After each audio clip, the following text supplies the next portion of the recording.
The Demon Prince, the worst legendary lord in the game, the worst faction, and even the worst race in the game, assuming you consider the individual monogods as being their own races. Personally, I do not. I think all the demonic factions are all part of the demonic race. They're just individual factions controlled by their own legendary lords. What differences? Some better than others, like Nakari and Scarbrand being significantly better than Kugath and Kairos Fateweaver, and of course the Changeling being the best of all of them. But then we also have the worst, Prince Yuri, the Demon Prince. Garbage, as I have called him in this particular campaign. I was curious to see how he would fare in the Old World campaign. Well, it's certainly better than the situation in Immortal Empires, because you don't start a war, or you don't start having a neighbor in Malice Darkblade who can annihilate you from early on. It's still a pretty awful campaign in every single way. It's pretty sad, actually, because Creative Assembly made an entire tutorial section which builds up this character. He is responsible for the events of the Realms of Chaos campaign. Urson, well, Be'lakor is really, but Prince Yuri played a major role in that. And then you start playing him in Realms of Chaos, you start playing him in Immortal Empires, and he is just trash tier of the trash tier. I'm not quite sure who I consider the worst legendary lord. It's either him or Kugath. They have, each of them, their issues. There are certainly some ways in which the Demon Prince could be better, but to be clear, he is hot garbage. So what are the problems? What are the issues? Well, the Demon Prince does have a bunch of unique campaign mechanics, but it just doesn't end up working. So first off, he doesn't have regular item slots, which is actually a major issue. Because you might think, oh, the body parts are supposed to be the item slots. But in reality, the body parts are not going to be as strong as equipping, say, an Armor of Destiny or a good weapon, ancillaries. They're just not going to compare. So that is where the Demon Prince falls significantly behind compared to every other legendary lord and even generic lords in the game. I mean, consider this guy. He's got an HP of 8,000. He's got an armor of 80 right now. Good leadership, to be clear. Good, decent amount of damage. Though he's kind of lacking in armor piercing compared to some other lords. At least with the items that I do have. The body parts that I do have right now. But truth be told, there's many legendary lords in the game that are significantly better. In fact, it's so pathetic with the Demon Prince that a generic Demon Prince used by, say, Be'lakor or Archaon or anything like that, a generic Demon Prince from the Warriors of Chaos that you can acquire in their campaigns might actually end up being better in a campaign in terms of like their overall stats, combat capability than this guy. Furthermore, his skill set is pretty awful. Now, I focus quite a lot on what would be the equivalent of his blue skill line. Now, he has a unique skill set, but it's just not that great either. What I went for is Root Marcher, because what I really wanted here was to get a minus 15% upkeep for Nurgle. Then I went for Nurgle Glory. I wanted the Diplomatic Relations benefit as well, because the last thing I want is some other Chaos faction declaring war on me. And then I went for some benefits for Nurgle units, a bit of replenishment, and obviously I'm going to get Toxic Resolve. You might think getting 30% upkeep benefit for Nurgle units would be great, but in reality you're just barely going to keep ahead of your rivals. That's the first thing. You have a pretty crappy skill line, which isn't certainly not as good as a generic skill line of a lord. Yes, the Demon Prince is so bad that a generic lord in a campaign is genuinely going to be better during the course of that campaign in quite a lot of ways, with the exception of upkeep of units. That's how bad the Demon Prince is. And a generic lord, like let's say I upgrade this Herald of Nurgle with with the Lord version of the Great Unclean One, well, that's certainly going to be better than the Demon Prince. There are some benefits, but he's pretty pathetic. On top of that, you have no research tree. Instead, you get a bunch of benefits through glory. Oh yes, I'm sure Slaaneshi fanboys are happy about that particular title. But you have various glories. You have Undivided Glory, you have glory for all the gods. So Tzeentch, Slaanesh, Nurgle, Khorne. Now, these will unlock certain benefits. So you can get a leadership benefit fighting against Slaaneshi factions. You can get some corruption for Nurgle. Oh yay, that's particularly great. Melee defense when fighting... Why would I care about melee defense when I'm fighting Tzeentch, of all people? Why would I even care about benefits when I'm fighting demons? It's the most ridiculous, because in neither of the campaigns, be it Realms of Chaos or Immortal Empires, do you spend a lot of time fighting demons in your campaign. It's so crap. It's so crap. Okay, you get the construction cost, construction type benefit, casualties post-battle, casualty replenishment, etc. But it's still plainly awful compared to what other factions can either have by default or far quicker in their campaigns. So this entire research tree, which ultimately culminates with the choice of demonic lore. You can either go Undivided or one of the monogods. But why the fuck would you want to go with the monogods? Because while sure you can get some benefits, absolutely, for the specific units, let me put it like this. Going with Undivided gives you diplomatic relations with Chaos, gives you all of the powerful, very powerful demonic units of Chaos, gives you Lord and Hero recruit rank in your campaign, which is actually a very significant benefit to have, and it ultimately culminates to a minus 15% upkeep for all units and recruitment duration and global recruitment duration, as opposed to just getting 25% upkeep only for Khorne units. And yeah, okay, I can get a hero recruitment rank for one hero type, as opposed to free for all hero types. That's where the downside is. Sure, if you're recruiting a bunch of Heralds of Khorne, absolutely, there might be some benefits, but there's just no argument in favor of going with anything other than Undivided. Undivided just ends up being better because you end up having more versatility in your campaign, your overall heroes, your overall lords, because you don't want to just get one lord type. Sure, we could go with Khorne, for instance. There's plenty of reasons why you wouldn't want to go with Khorne in a campaign. And now from a unit standpoint, but more so from an economic standpoint. So the research tree, the Lord skill line, the Lord items, they're all garbage tier, every single one of them. Okay. Oh, you can unlock bloodletting, so, oh great, I can get minus 20% upkeep, so that this army that costs 3,000 in this campaign can cost 20% less. That's brilliant. So what? I would lose 600 upkeep? That's totally worth it. Okay, and keep in mind, I've already unlocked 15% upkeep benefit for these units already. Yeah, and the Demon Prince is garbage tier in a lot of ways. Then we talk about the economy. Now, casualty replenishment-wise, you do have a good situation because you can get the Plague-Ridden, and you can increase their capacity relatively well, actually. All you need to do is get the tier 3 settlement from a Nurgle-specific settlement, and you can unlock the more Plague-Ridden. It's actually, like, the Demon Prince can unlock a lot of heroes.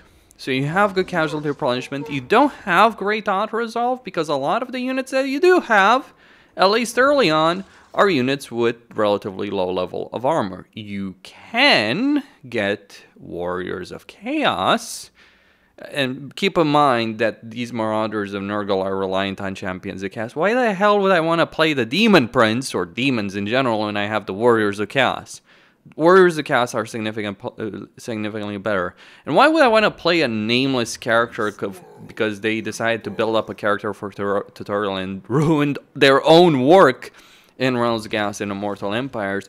Why would I want to play him as opposed to play Be'lakor or Archaon? Like, if you want to play Undivided Chaos, Be'lakor and Archaon exist. Hell, Kolic exists. And they're significantly more interesting characters than this piece of garbage. But then you can get access to some units. Though you don't get access to Chosen in a campaign. So that is an unfortunate situation, suffice to say. So let's take a look at Khorne. Oh, I can get Chaos Warriors at tier 3. That's great. Well, Chaos Warriors with dual weapons. But again, you can't get access to Chosen. So even though you can get access to some good units, you're never going to be as powerful in terms of your unit roster as the actual dedicated factions of Khorne, Slaanesh, Nurgle, or Tzeentch will be in their specific units. Nor will you be even remotely as powerful as Warriors of Caste. Like again, Be'lakor exists. He has access to every demonic unit you do.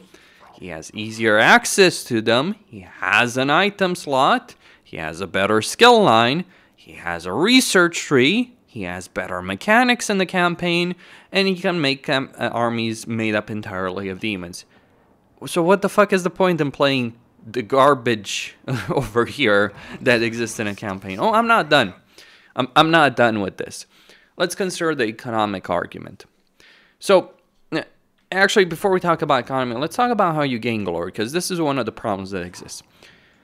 You are undivided in a campaign. You have a limited economy. That means you have limited armies. And this is where some people don't understand. Having limited armies does not make for an interesting campaign. I don't care what a bunch of people say on this. You can have a great race, and you can have superb racial variety with good economies, growth, casualty, replenishment. Let me explain something here.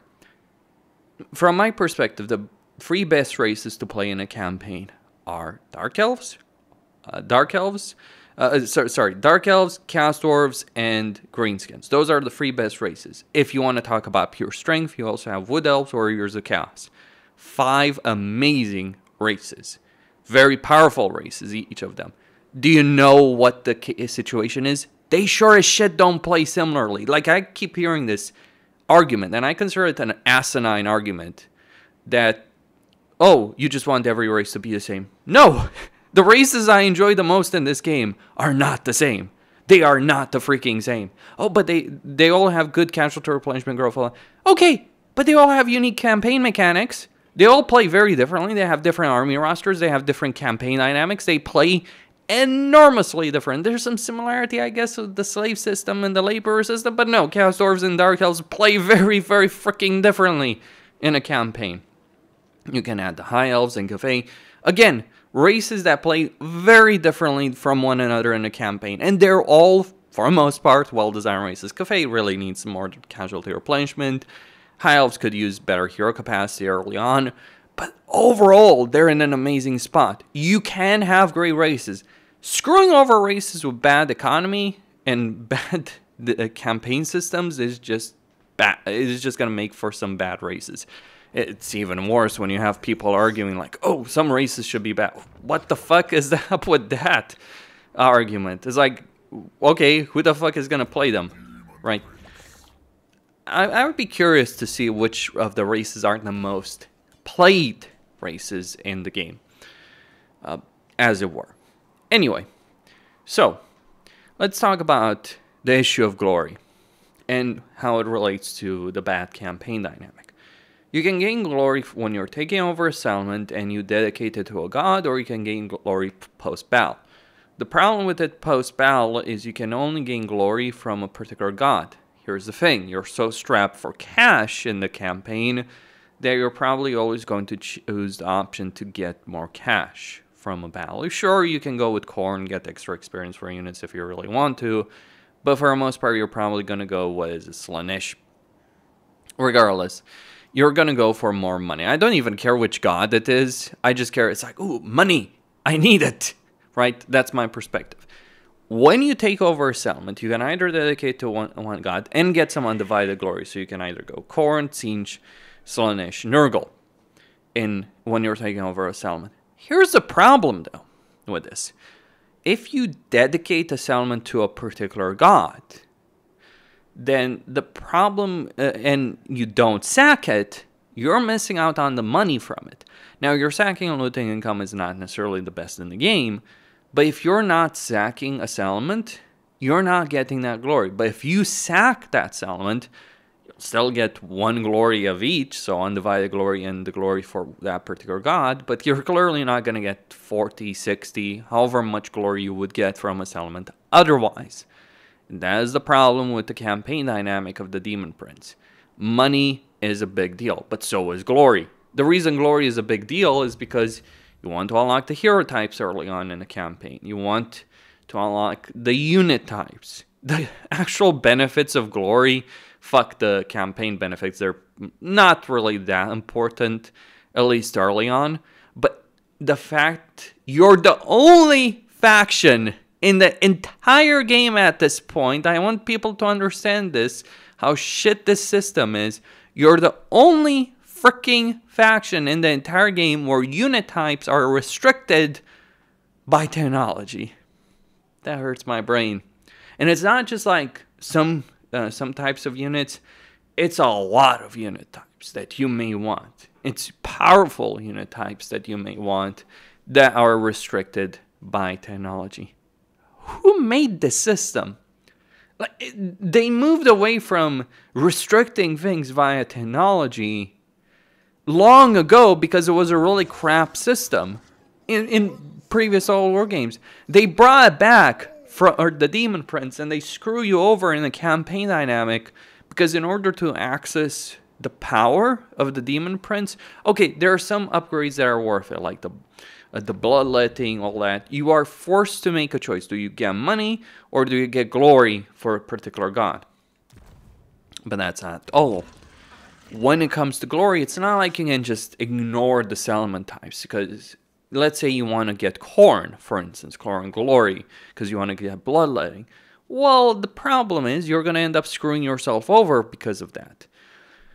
See, the problem is, your economy works like this. You have an economic building that goes all the way to tier 4 and generates 400 income.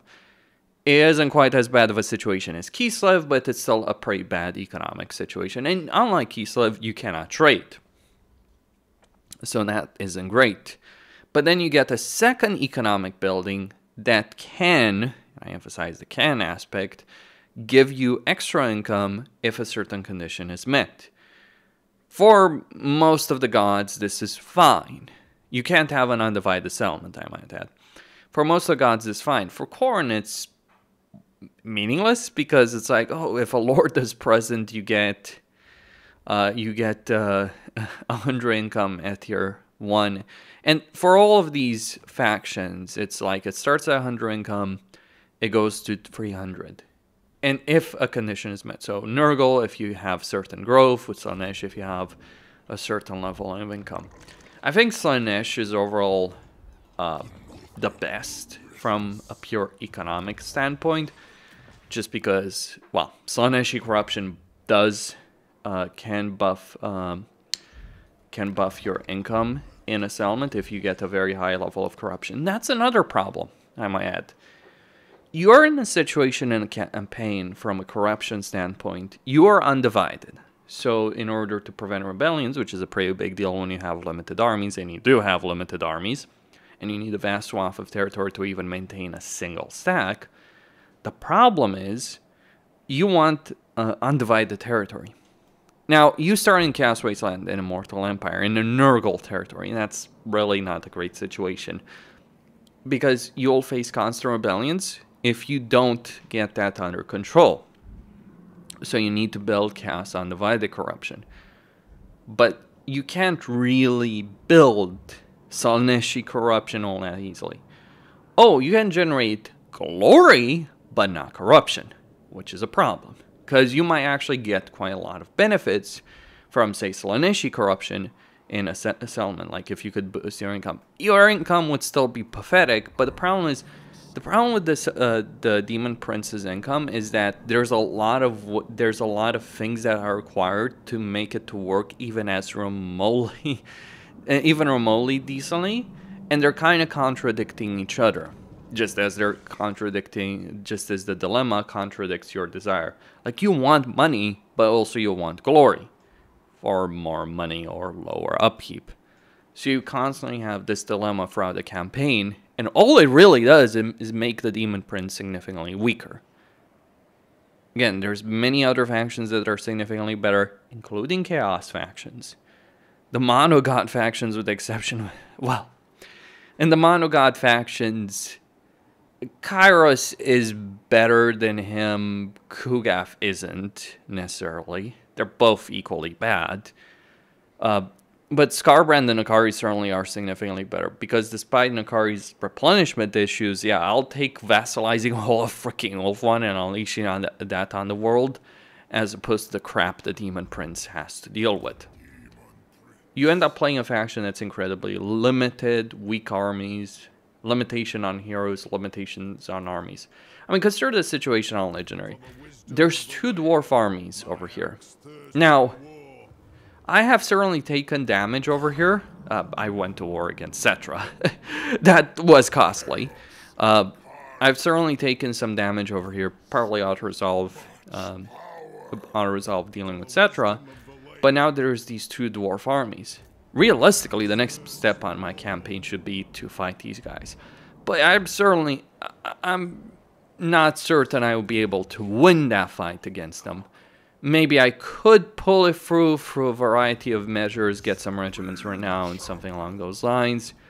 Could pull through, maybe win. But like the fact that the minor faction might stop me over here is pretty telling about Demon Prince. So, Demon Prince, in every single respect, in terms of either his unique faction mechanics or just the basics, income, for instance, in his case, not growth or casualty replenishment. He can get good growth, he can get good casualty replenishment, but the income situation is pretty awful. The unique faction mechanics are pretty awful. Like, in his case, it's really just those 2. The unique faction mechanics just not being that great, and the income being particularly terrible. Demons are expensive. What do you want me to say? Demons are freaking expensive, and you're going to need a good amount of them to be able to compete with other factions. That's one of the problems. There's certainly a huge imbalance in the game in terms of unit costs, because a unit of bloodletters might be twice as much the cost in terms of upkeep as another unit that would be able to defeat it in a straight up fight. And other units, yeah, the other units just end up being more ridiculous as well. Questine here, signing out. Don't forget to subscribe, like, and enable notifications. Stay tuned for more.